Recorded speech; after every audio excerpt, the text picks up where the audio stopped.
to Ames Public Library, both in person and virtually, for Genealogy Plus, a program brought to you through a partnership with Ames Public Library and the Story County Genealogical Society. I'm Megan Klein-Hewett, Adult Services Manager here at Ames Public Library, and your speaker for today. The library's mission is to connect you to the world of ideas, which we do through diverse and inclusive resources and programming like today's event.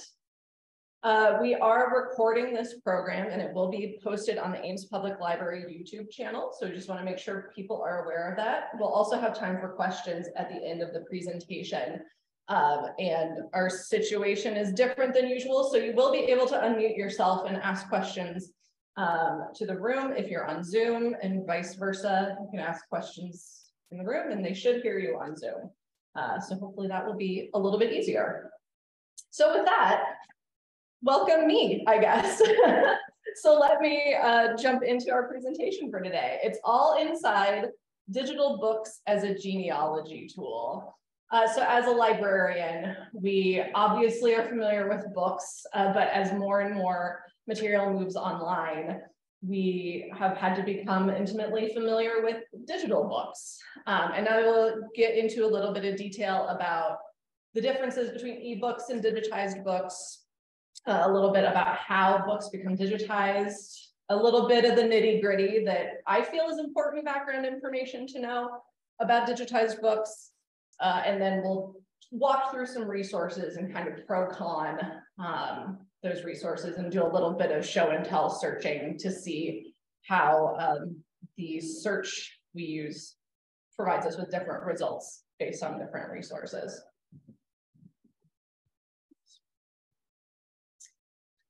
So ebooks versus digital books or digitized books. So according to Britannica, an ebook in full electronic book, that's what ebook stands for, is a digital file containing a body of text and images suitable for distributing electronically and displaying on screen in a manner similar to a printed book.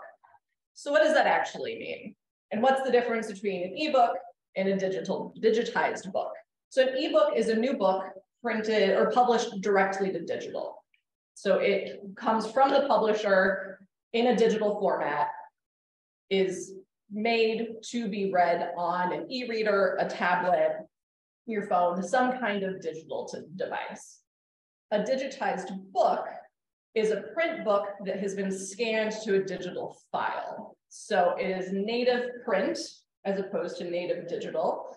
And somebody has to do the work of scanning that book to turn it into a digital file. So those are going to be things that are typically older, that were published pre the digital revolution, where we really started to publish new titles in a digital format from the go. Digital books or digitized books, especially those that you can access for free, are typically out of copyright. I'm going to get into a little bit more detail about copyright in a bit, but that's an important thing to know when looking for a digital book. If it's out of copyright, you're probably going to be able to access it for free. If it's in copyright, you probably can't access it for free, or it might not be legal for you to access it for free. So where do these books come from? And I'm focusing on digitized books, not ebooks. I am going to talk about one ebook resource, but I'm focusing primarily on digitized books. So where did they come from? Partner libraries and institutions. So when we get into it, you'll find there are a bunch of consortiums of organizations and institutions that compile together to digitize their resources into one database that makes them searchable. And so that's often academic libraries, really large public libraries like New York, Boston, folks that have a budget to scan their materials, and large institutions like Metropolitan Museum of Art, places like that. Good morning. And for example, HathiTrust, which is one of the resources I'm going to talk about, works with Iowa State University. So they partner with Iowa State digitizes their materials and get posted on HathiTrust. There are also other digital repositories. So you'll find when we get into talking about some of these resources, they're all kind of pulling from one another. Not in every case, but in a lot of cases. So you'll see that maybe resource A did the scanning, but you're finding it on resource B. It's available there. So they're coming from all over the place. And then also publishers do make their materials available in some of these resources and some of these repositories of materials. So who's actually doing the work of digitizing? It's usually the partner library or institution. I'm going to talk a little bit more about Google Books specifically, but if you remember way back when Google Books started and they had this mission to digitize all the books in the world, they were actually sending people out to do the digitizing of the materials. That's kind of a past practice that isn't happening any longer to that same extent. They're relying on partner libraries and institutions to actually scan the material.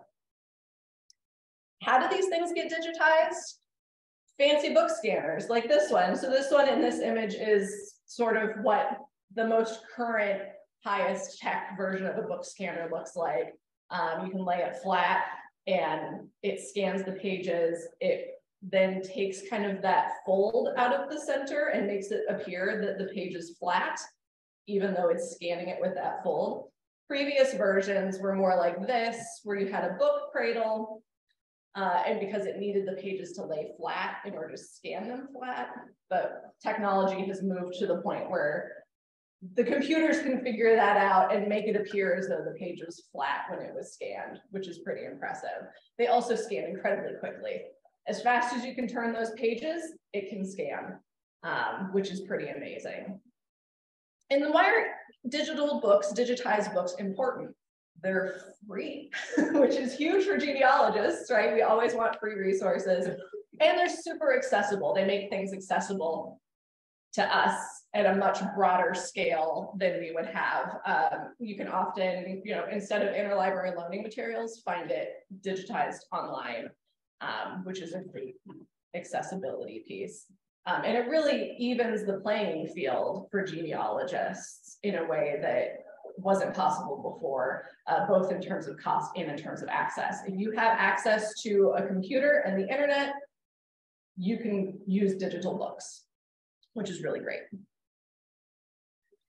So this is just a quick rundown. These are the resources we're going to talk about today. So, and the number of books that have been digitized. So at one point, about 5 years ago, Google estimated there were about 130 million books in print. So you can see that's just a tiny portion. Internet Archive, there were 35 million digitized titles. Google Books, 25 million. HathiTrust, 16 million. FamilySearch.org, 500,000. And Project Gutenberg, 60,000. So that's a drop in the bucket in terms of all of the books that have ever been published or that are still out there. But it's obviously a really significant number, way more books than you can find in our library. We have a few million titles. But there's no way that any one library can hold probably 35 million titles.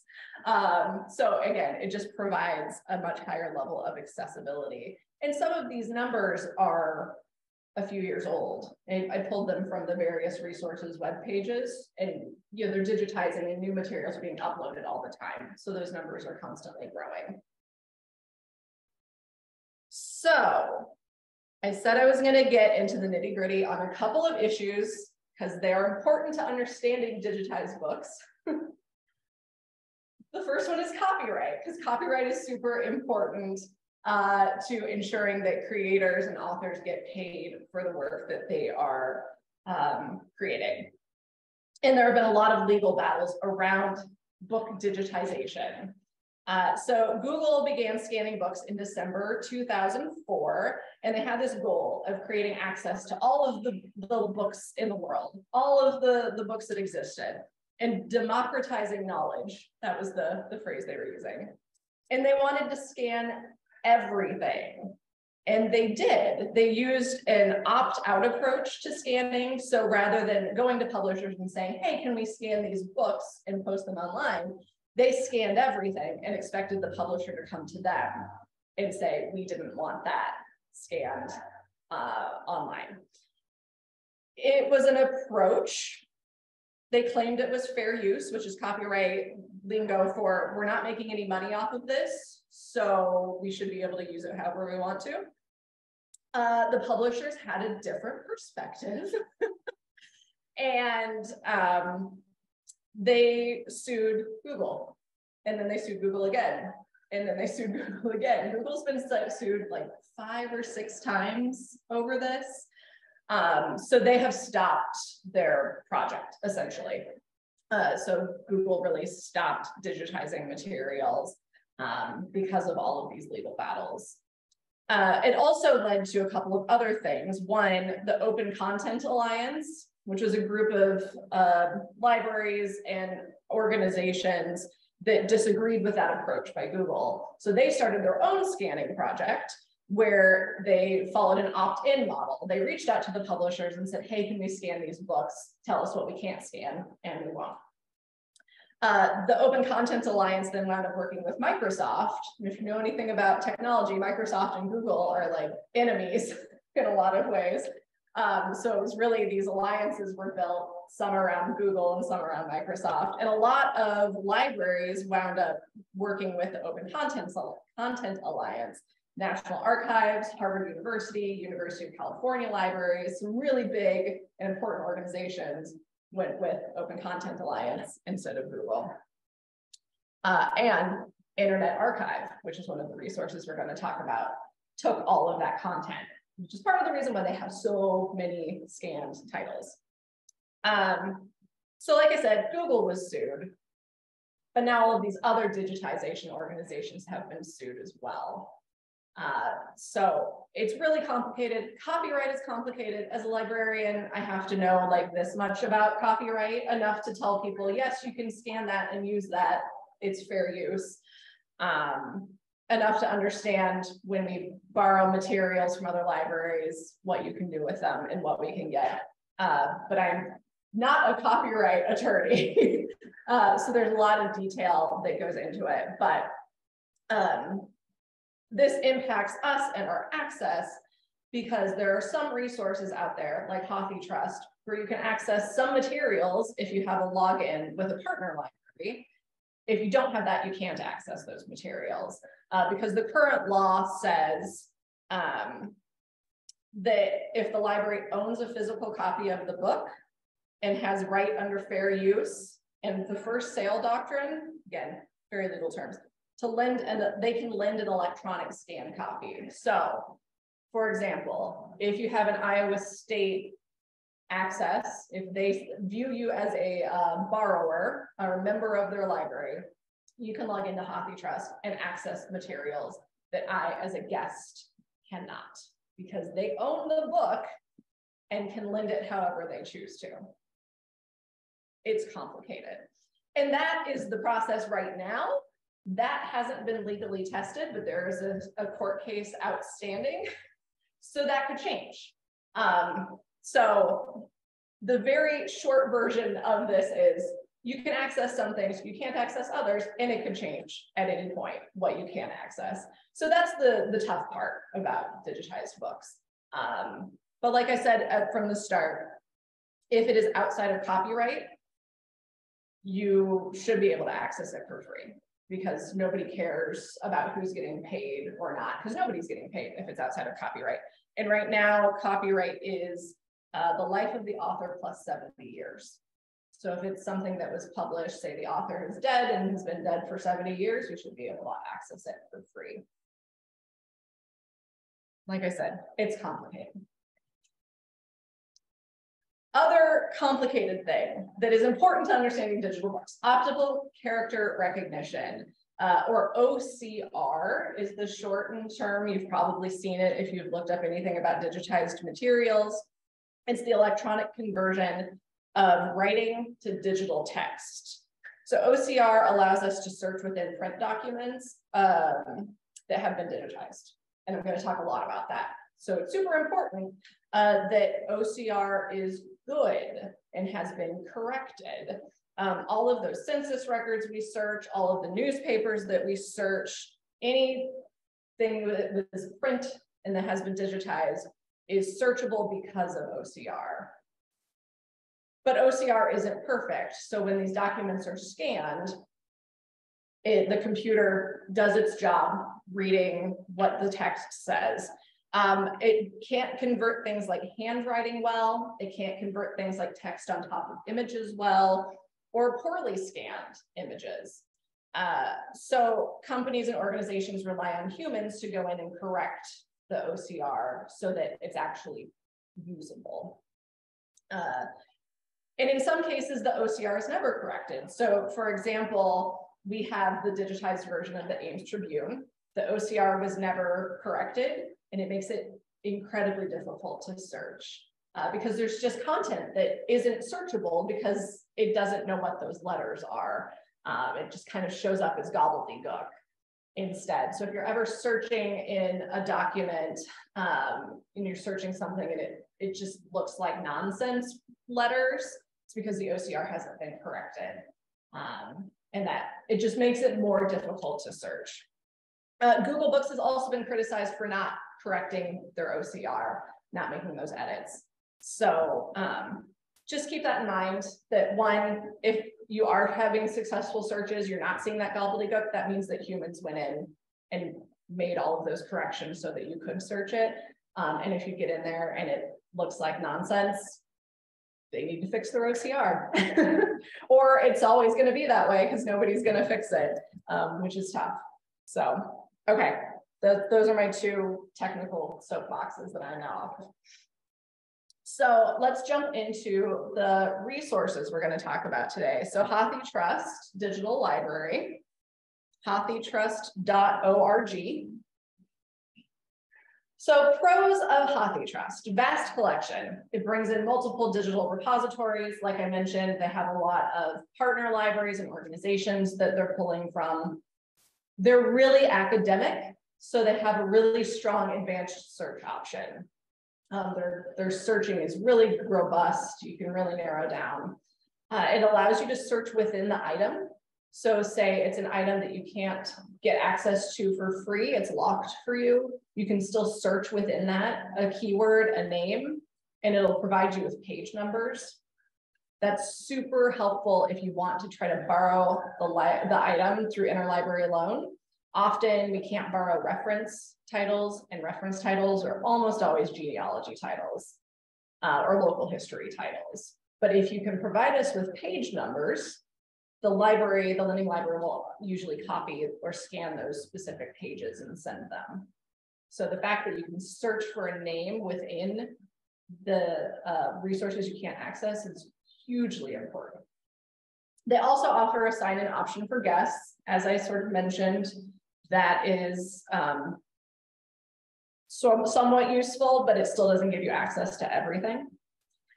Some of the cons, their collection is really large, which makes it super important that you're searching smartly and clearly and trying multiple keywords, trying multiple variations of spelling, using all of those tools we have when searching, just because their collection is so big, you're going to get so many hits.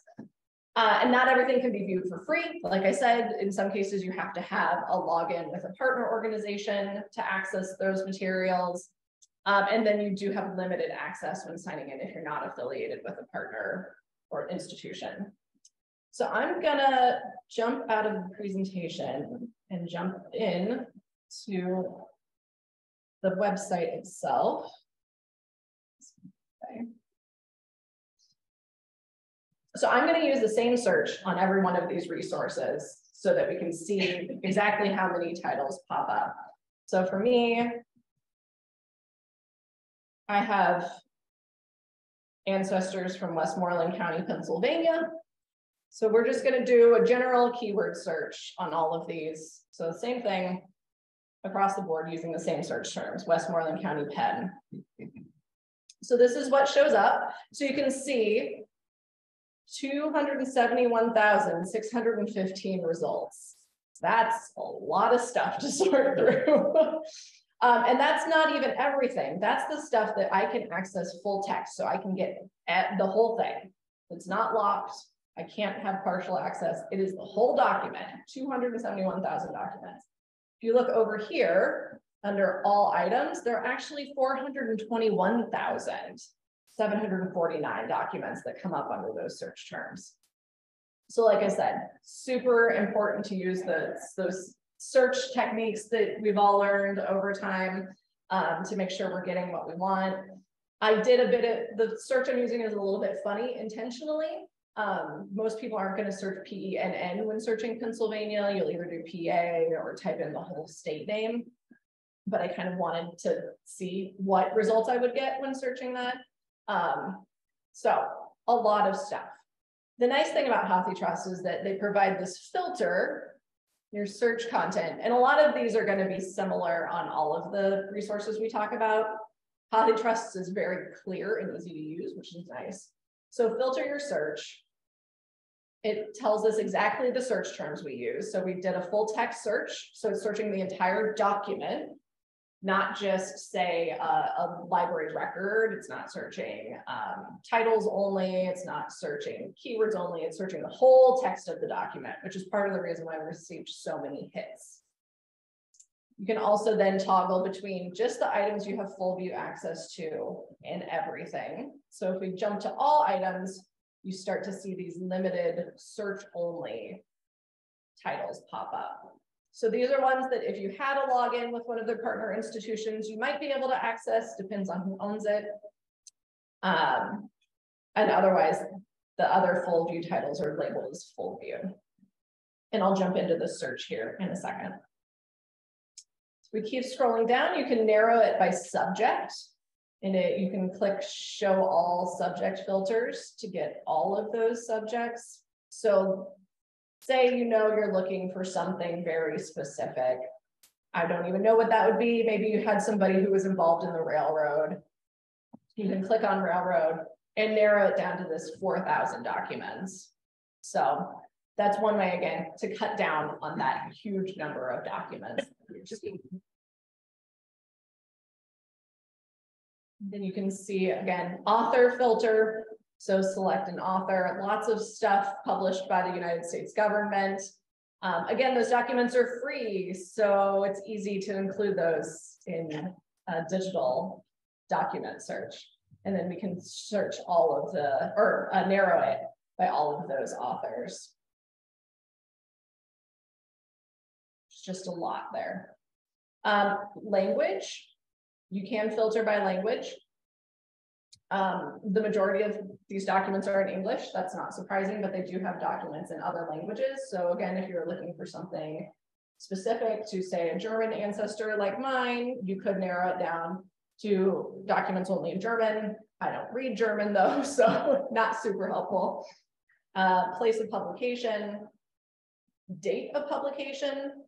So that gets back into that copyright conversation. The older it is, the more assured you are that you're going to be able to access it for free. And also, of course, when we're talking about genealogy searching, we are often looking for older titles. So that's a good way to narrow down your options. You can search by format. So not everything on here is a book. Same with all of these resources I'm going to talk about. Not everything is a book. They have serials, which that would include magazines primarily, journal articles, journals, books. They have city directories and probably other directories. So all kinds of different formats you can go by. And then here at the bottom, you see original location. So those are the libraries that they have scanned these materials from. So that's who actually owns it. So that gets back into that conversation about, say you have a login for Cornell University, you can narrow it down and just see what documents Cornell has provided and potentially access those. But yeah, you can see University of Iowa's on here. HathiTrust was originally started by the Big Ten Academic Alliance. So all the Big Ten schools are represented in HathiTrust, their content, and then they've brought others on as they've gone. So that is the filtering. So let's hop into one of these documents. So we're going to do the history of Westmoreland County, just to see what it looks like. Again, it's very similar between all of these resources. The differences are very slight. So you can see the whole document. I like this one because it's genealogical memoirs. I think that's really cute. Even though it was published in 1906, they knew what they were doing. They knew their audience. You can see on here, it was actually digitized by Google. Google did the scanning, but it came from Penn State. So you can still see who that original sort of source of the scanning was. And you could access the book. You can see everything that is part of the book, which is really great. It's just exactly as it is, page by page. You can see down here at the bottom, if you're in the room, you might not be able to see because I'm in the way, but you can go to a specific page number, just jump directly to it. You can change the view. And instead of scrolling, you can flip between pages. So more like classic book reading process. Or you can go page by page and just scroll through them. You also have zoom, so say something's hard to read or the text is really tiny, you can zoom in and out. And then these pages also allow for you to toggle if you don't want to scroll or click. And then these sort of far ones take you from to the first page or the very last page. You can also go full screen if you want to. Depends on how big your monitor is, how useful that is. And then over here on the left, you can see download. So you can download this whole book and just have it on your computer and access it whenever you want to. And in multiple different formats, which is really nice. The different resources have different formats that you can download to. Some of them allow you to download to like a Kindle format, so you can read it on a Kindle e-reader. Most of them are going to give you PDFs, like that's pretty assured. If it were me, I would probably download the PDF because a PDF is searchable. Image files are hard to search, so I would probably lean towards a PDF because it's going to give you the original layout of the pages as well. Search in this text, again, super useful. Just going to search Smith because we know there are always Smiths around. Maybe too many Smiths. Some of my ancestors are in, there are 3 volumes to this History of Westmoreland County. Some of my ancestors are in the other volumes. They're not in volume 3 though, so. I went too broad. There we go. Adair's one of my Irish ancestors. So it shows you exactly what page that individual's name pops up on. If there are multiple hits, it shows you both those hits. And then if you click on this link, it takes you directly to that page. And it should highlight the name you searched for. So that's much faster than flipping page through page through a book. And because you can just jump back and forth between those hits. And you know, it'll show you every hit for that keyword that comes up. Super handy. It also allows you to jump to a specific section in the book, which can be useful. Oops, or jump to a page. Scroll down through all of these sections. Get this item takes you to a WorldCat search, which allows you to search all of the libraries in the world that are connected to WorldCat. That is what we use when doing interlibrary loan. So if you can find it on there, if it's held widely, held by a number of libraries, we could probably borrow it for you or get copies of those pages for you, like I mentioned. You can also search Google Books. I think it's funny that they refer back to Google Books because they're all kind of providing the same thing. And so this is one of the pieces. If you create a login for this resource, you can save documents, save resources as you find them to HathiTrust. So if you log in, you can save this to a collection that you create, you name it, say, I want to include it in a collection I've created about the Adair family. I can add that to that saved collection and come back and access it more easily next time. And then last option is to share. So it gives you a link that you could send to somebody potentially. It also allows you to post to Facebook, Twitter, Reddit, a whole bunch of other websites. Just wanted to print the page. I think so. Just capture it. Go back into a different one. So the question was, if you just wanted to print a single page, could you? And I also wonder if that's a option if you're logged in, because I didn't see it when I was playing around with this previously. So I'm not sure if you can print a single page without, like, you could do it if you say did print screen and cut it out and took all those steps, but I don't think there's a way to do it from here. But like I said, I didn't play around with logging in, so that might be an option if you create an account. The other piece I wanted to show about this particular resource is that search within the titles option. So I pulled up the Westmorelands, and this one is not available online, limited search only due to copyright restrictions. Like I said, copyright's important, even if it's complicated. And then you can search for whatever you'd like to within this text. So we'll search the last name Smith again, which might be a mistake. Might take forever. There we go. So 106 results for Smith. It doesn't tell you what it says about it, but it tells you what page it's on and how many times that word pops up on that particular page. So page 117 has 6 instances of the word Smith on it. So if you're trying to get pages of this book from another library, you probably want to get page 117 if it has 6 hits. So this just helps you kind of get a feel for, would this resource be useful? Is this something I actually want to borrow? Is my ancestor even listed in this title? I'm pretty certain if I search any of mine, they're not. So then I know that's not one that I need to worry about, and I can move on to a different resource. So that, I find that to be incredibly helpful. I find that incredibly helpful as a librarian because that helps you know what you're looking for a little bit better, as opposed to just saying, I don't know, give me the index, and then I'll request it again, and we'll submit a different set of pages. It kind of makes us all less reliant upon that printed index, which is good and bad.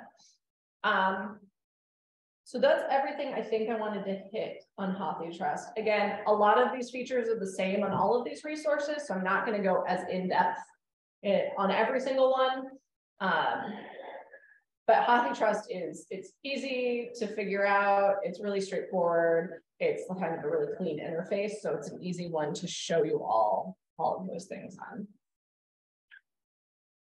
Okay. Resource 2, Internet Archive. Archive.org is their web address. So pros, it's a super visual layout. Everything is really clear in front of you.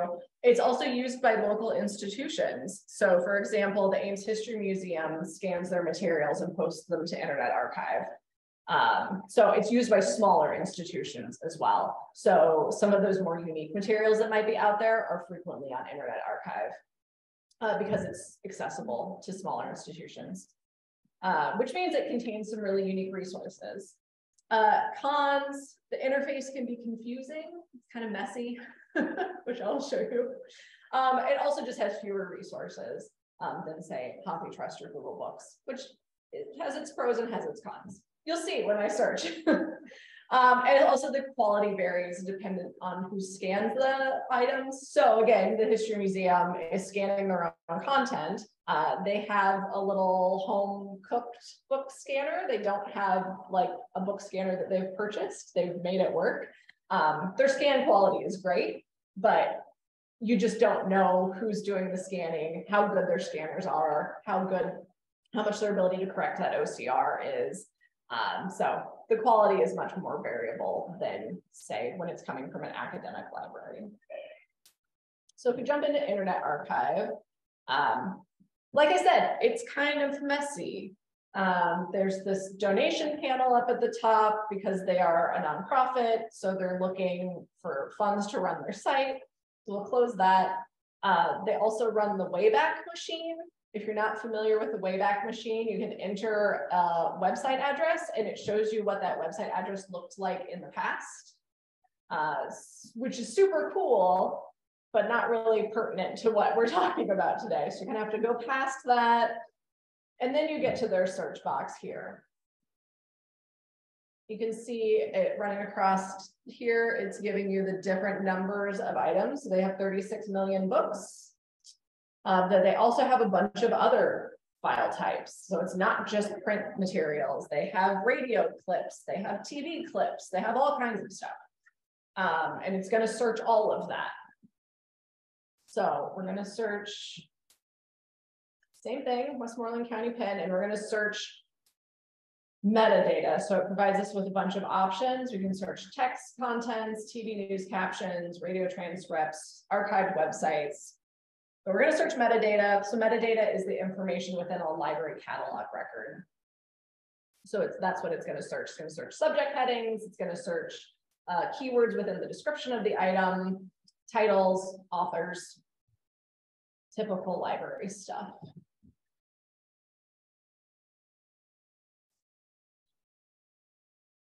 And we brought up 11 results.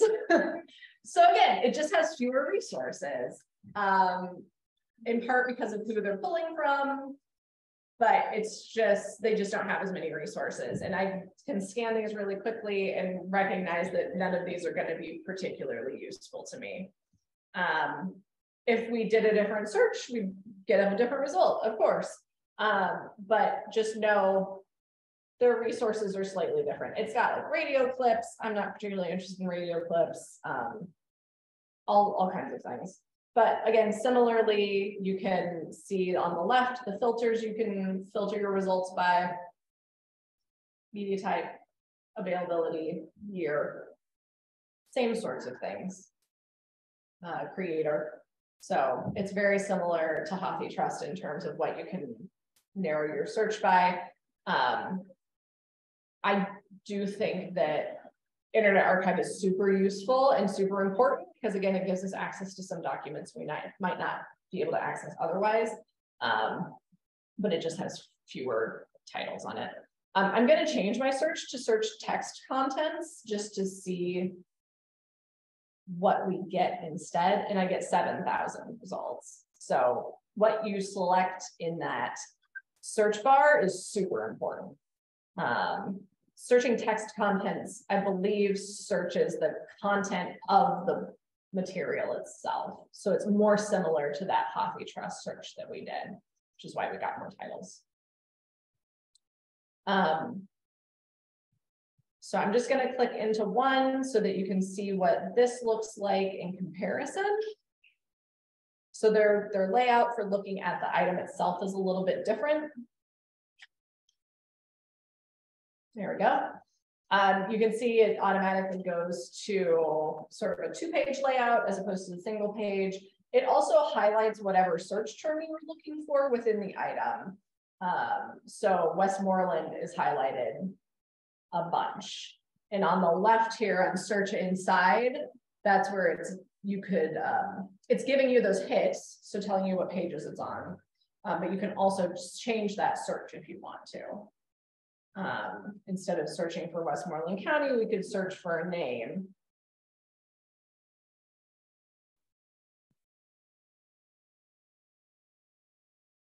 I should just do Smith every time.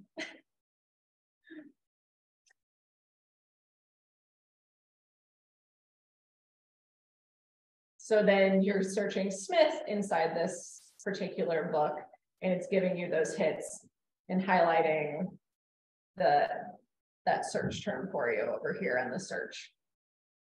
So that's nice that you can search inside.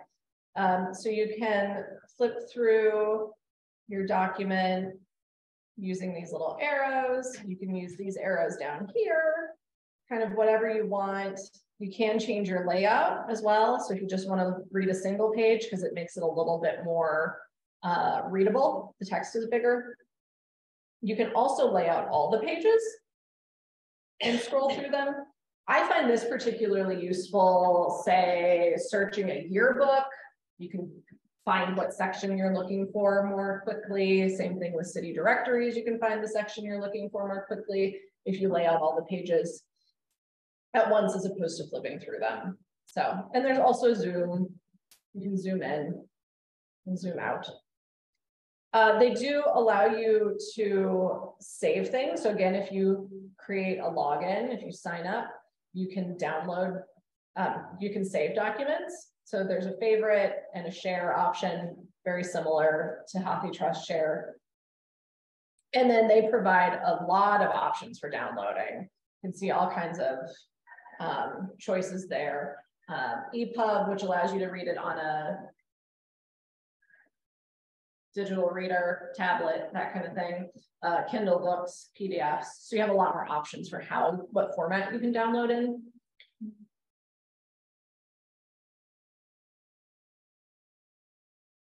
And then you also have a download option over here. But you can see it only gives you 2 choices up here, way more choices down below. So if you want other options, you can scroll down and see those other download options.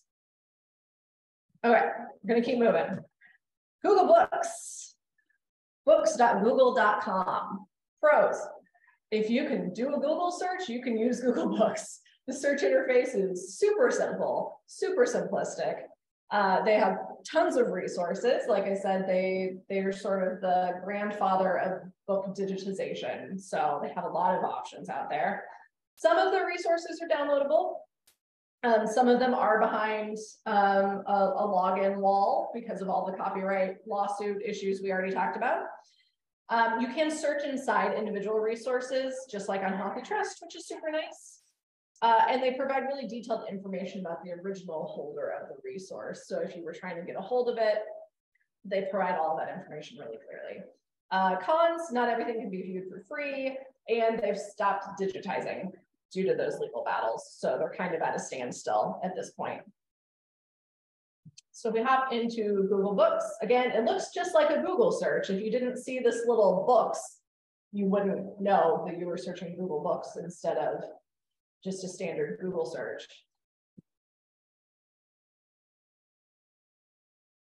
So we'll search Westmoreland County, Pennsylvania. Again, looks very similar to Google search because it's using the same back-end formatting. You can see up here at the top, you've got all your regular Google search options, all news, maps, images, and then books. This is the highlighted one here because that's what we're searching. The resources pop up in a very similar way, but you can see some of them have the option to read or look at more editions, and some of them do not. Like this 4 Churches of Westmoreland County, there's no preview available, and you can't read it because it's within copyright. It was published in 1978. So it's listed, but there's just significantly less access there. So we're gonna hop into History of Westmoreland County, Pennsylvania, Volume 1. So again, similar, you can scroll through the item. It gives you options for layout. It also throws you directly into the item as opposed to giving you sort of other context information, which it just depends on your preference. That's good and bad. It highlights the search terms you were looking for. So everything in yellow is Westmoreland County, because that's what I searched. You can search within the document up here at the top. So you can see contents, or you can search a specific, or that is the contents. I apologize, that's the contents of the book. Then you can do a search within it.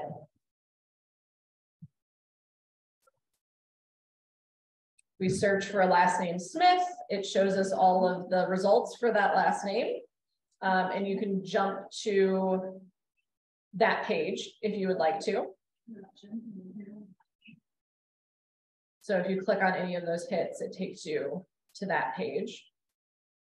I like that kind of visual search layout. You can kind of see that preview, how much content, or if that name, that individual is someone you're looking for, as opposed to having to kind of click through all of them. But again, it's kind of personal preference. So you can change your pages up here as well with these arrows, zoom in, zoom out, just like our other options. Change your layout, just like everything else we've looked at. Again, very, very similar between all of them.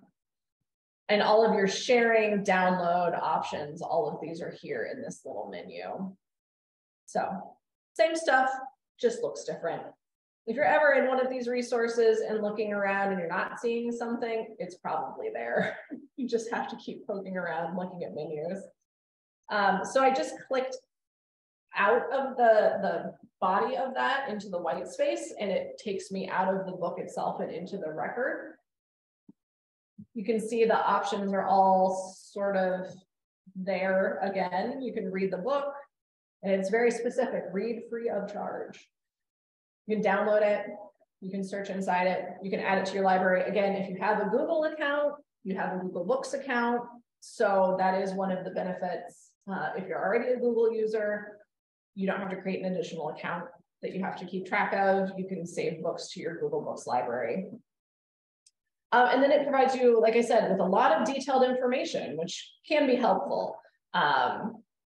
Publication information, when it was digitized, where it was digitized from, like who that original holder was.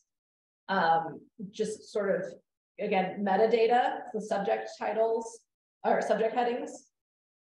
The nice thing about Google Books is that it also gives you other editions that you can try to access if you want to. So let's say the scanning on one of them is kind of poor. You could try one of these other scanned copies that's out there.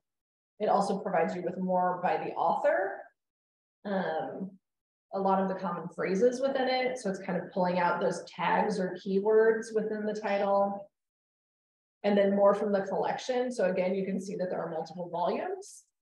Again, I like the layout of Google, but I think it's mostly personal preference. But they provide you with a lot of information. And unfortunately, the titles that you cannot access for free are just sort of inaccessible. It doesn't have, as far as I'm aware, the same kind of search inside feature. Yeah, so you'll see this title that's within copyright, previews unavailable, you can't search inside unavailable. So again, it's probably going to depend on the publisher and what kind of permissions they've given, but everybody's angry at Google Books, so they're probably not going to give a bunch of permissions to the people that they are having lawsuits against. All right, Family Search, familysearch.org. I know everybody is familiar with familysearch.org. It's a big genealogy site.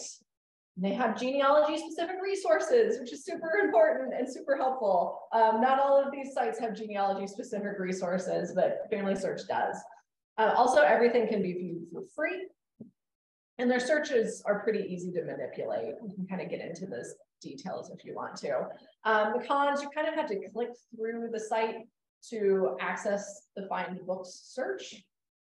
Some of those items, while everything is available for free, might have to be viewed at a family history center or an affiliate library. So there are still some locked titles in there.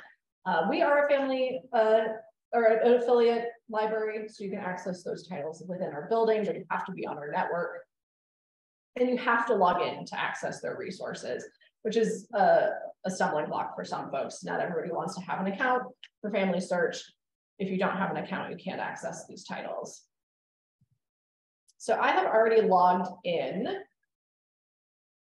So once you're in, search and books will get you just to their digital library so that you can search their book titles.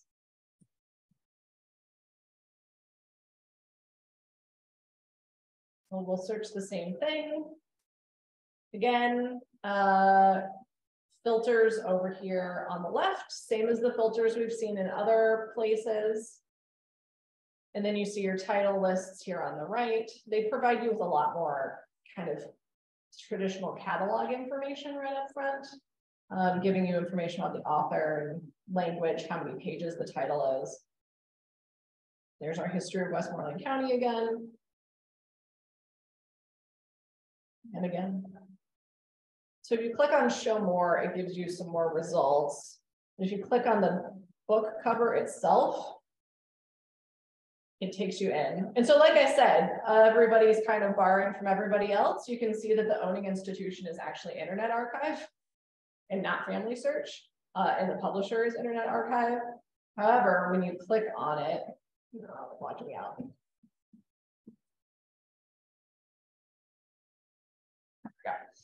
When you click on it, you're using the interface for Family Search. So even though Internet Archive did the work of digitizing it and is actually posting it, you're seeing it through the interface that Family Search provides. So if you like Family Search, try searching for those titles on here instead of using them on Internet Archive. They provide a lot of options, actually, probably because they have so many documents, census records, and those things that can be hard to read. Let me get to a page that has text.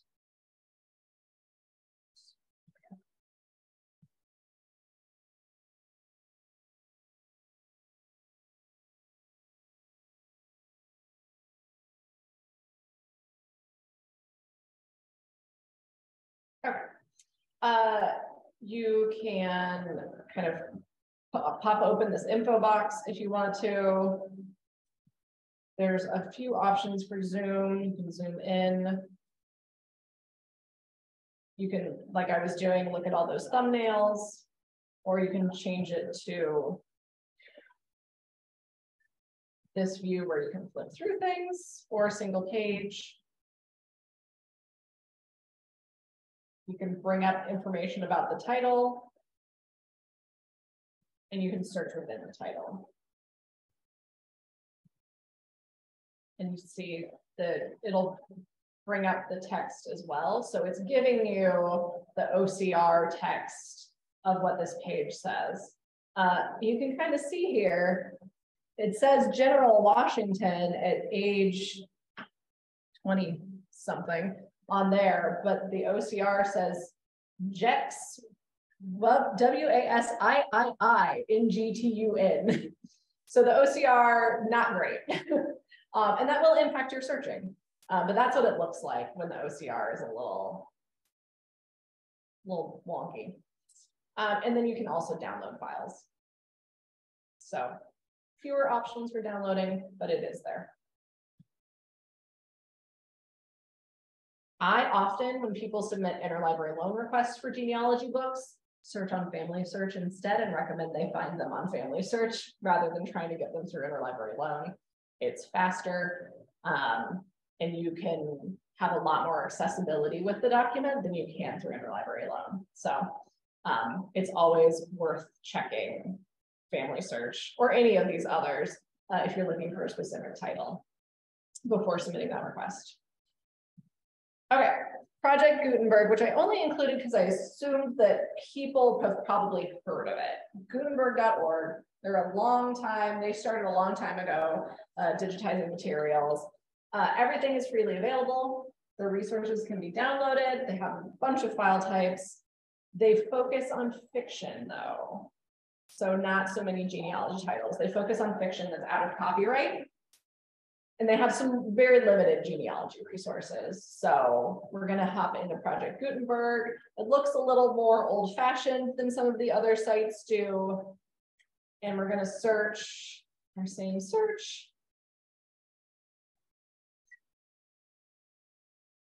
And it's not gonna bring up anything because there aren't any titles specifically about Westmoreland, Pennsylvania. If we search genealogy, we do get some titles. So it's a good resource for some more general hits. It brings up interesting stuff like this historic sites of Lancashire and Cheshire. But it's gonna be a struggle for some resources, but it does have things. The New England Historical and Genealogical Register from 1847. They've got some oddball stuff. So it's worth knowing about. I just wouldn't count on it as a resource. But I think it's worth a shot just because you never know what they might have. You can see their search isn't quite as robust as some of the other things we've looked at either. So there's that. Okay, I have one more resource I'm going to talk about, and it is an ebook resource, not a digitized book resource. So Overdrive, Bridges, Libby, They're all the same thing. We call them multiple things. It is the company that the libraries in Iowa contract with to provide free access to ebooks for library card holders. So you can access new ebooks with your library card number for free. You can also suggest repurchase items in there if it's a title that's within copyright that's been turned into an ebook. The Libby app is super easy to use on phones, tablets. The cons, not everything's available. It focuses on new books. And there can be a wait list for popular items. It's a lot like a traditional library. We have a certain number of copies. We can lend that number of copies at one time. So sometimes you have to wait if an item is popular. But there are genealogy books on here. So this is what the web version looks like. It's bridges.overdrive.com. Bridges is the statewide consortium. So everybody in the state uses Bridges. Overdrive is the company that we contract with. Libby is the app that you can use on your device. It's a little confusing. So this is what it looks like. If we go to the search here, we're just going to search genealogy, and you can see immediately a bunch of titles pop up. Genealogy for Dummies, Genealogy Online. They have great courses. So the great courses, Discovering Your Roots and Introduction to Genealogy, is on audiobook on there. There are magazines available as well. So Family Tree is available on there. So really just a bunch of resources that might be useful to you, even if it's not a specific title. It might be something about helping you in your research, as opposed to searching specifically for an ancestor. And when you're on here, you see place a hold. That means that the book is checked out to somebody right now, but you'll be added to the wait list. If it says borrow, you can borrow that item immediately and use it right now. So I wanted to make sure to share that resource as well. It has very similar filtering options here on the left, so you can narrow it down. You can look only at items that are available to borrow right now, which is nice. So I just wanted to make sure that you were aware that that resource was out there for you as well as a library user. That's everything that I was going to talk about. I feel like I've been talking forever. Does anybody have any questions about any of the resources I shared? Yes. You said half of the hobby trust is usually available to subscribing institutions. If you don't have a library card or a private state university library property, can you access it if you're in the building, on site? I don't think so, but I don't know that for certain. I would have to ask at Parks. But yes, like you said, Iowa State is a member. So if you have access to Iowa State's digital resources. So my spouse, it works on campus, so he has access. So I could sign in using his information and get more access than I could without logging in. I know that if you log in as not a member, so if you go to the login page here, it prompts you to choose a partner institution. So it's really focused on people who are members of those partner institutions. But you see down here, not with a partner institution, see options to log in as a guest. And it does provide you with that. And it also, they do a good job of saying, what can I actually get without logging in? And then they have a lot of options for logging in with an account you might already have. Like if you have a Google account, you can log in to AuthieTrust with your Google account. I really like AuthieTrust. They do a good job of being very clear about what you can access, what you can't access, why would you want to log in, that kind of thing.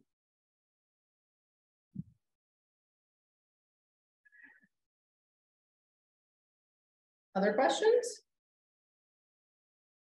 Just trying to look online here. I don't see any questions online. I know I talked a lot. You never want to ask a librarian to talk about books. Yes. At the Internet Archive, you can find the newsletters of the genealogical. Oh, wonderful. If you search SDGF News, I think it should come up. Hopefully you all heard that. Mary was sharing that you can find the Genealogical Society newsletters digitized on Internet Archive. There they are. That's super cool. I did not know that.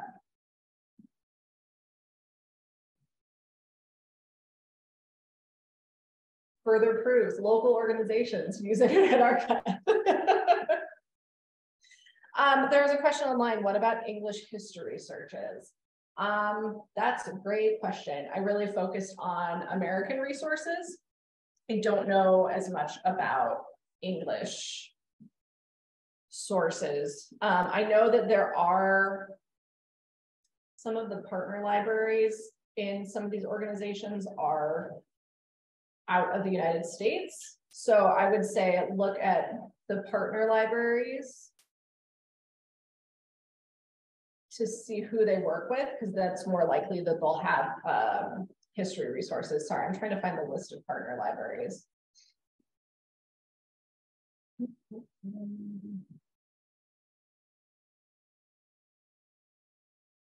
Nope, it's escaping me. I know I found it at one point.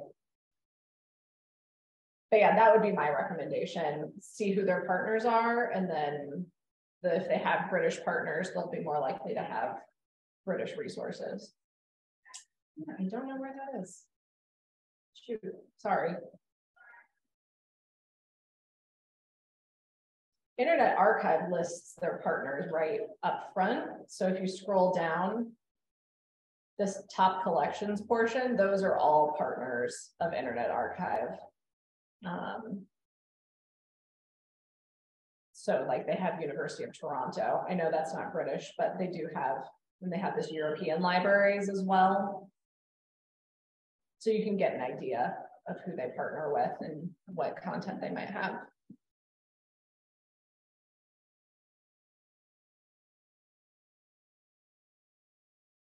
Anything else?